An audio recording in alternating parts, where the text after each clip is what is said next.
വിദ്യാർത്ഥികൾക്ക് കനത്ത തിരിച്ചടി നൽകിക്കൊണ്ടിതാ മെയ് 3 നടന്ന നീറ്റ് UG പരീക്ഷ റദ്ദാക്കിയിരിക്കുകയാണ്. ചോദ്യപേപ്പർ ചോർന്നുവെന്ന ആരോപണത്തെ തുടർന്നാണ് പരീക്ഷ റദ്ദാക്കിയത്. വീണ്ടും പരീക്ഷ നടത്താൻ വിജ്ഞാപനമിറക്കുമെന്ന് NTA അറിയിച്ചിട്ടുണ്ട്. 24 ലക്ഷത്തോളം വിദ്യാർത്ഥികളാണ് മെയ് 3 നീറ്റ് പരീക്ഷ എഴുതിയത്. വിവരങ്ങളുമായി ഡൽഹിയിൽ നിന്ന് തൗഫീഖ് അസ്ലം, തിരുവനന്തപുരത്ത് നിന്ന് അക്ഷയ കൃഷ്ണാനന്ദ് എന്നിവർ ചേരുകയാണ്. തൗഫീഖിലേക്ക്. തൗഫീഖ്, 23 ലക്ഷത്തോളം വിദ്യാർത്ഥികൾക്ക് വലിയ തിരിച്ചടി നൽകിക്കൊണ്ടാണ് ആ വാർത്ത വന്നിരിക്കുന്നത്. നീറ്റ് UG പരീക്ഷ റദ്ദാക്കിയിരിക്കുകയാണ്.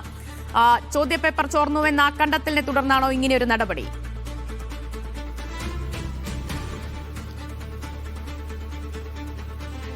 ദിവ്യ, ചോദ്യപേപ്പർ ചോർന്നുവെന്ന് NDAക്ക് മനസ്സിലായിരിക്കുന്നു. അത്തരമൊരു കണ്ടെത്തലിലേക്ക് ആദ്യം പോലീസ് എത്തിയിരുന്നു. അതിന് പിന്നാലെയാണ് ഈ പരീക്ഷ റദ്ദാക്കാനായിട്ട് ഇപ്പോൾ NDA തീരുമാനിക്കുകയും അത് ഔദ്യോഗികമായി തന്നെ അറിയിക്കുകയും ചെയ്തിരിക്കുന്നത്. ഈ മാസം 3-ാം തീയതി നടന്ന പരീക്ഷയാണ് NDA റദ്ദാക്കിയിരിക്കുന്നത്. ഇനി വിദ്യാർത്ഥികൾ പുതിയ പരീക്ഷ എഴുതണം. പുതിയ പരീക്ഷയ്ക്കുള്ള വിജ്ഞാപനം ഉടൻ തന്നെ നാഷണൽ ടെസ്റ്റിംഗ് ഏജൻസി പുറത്തിറക്കും.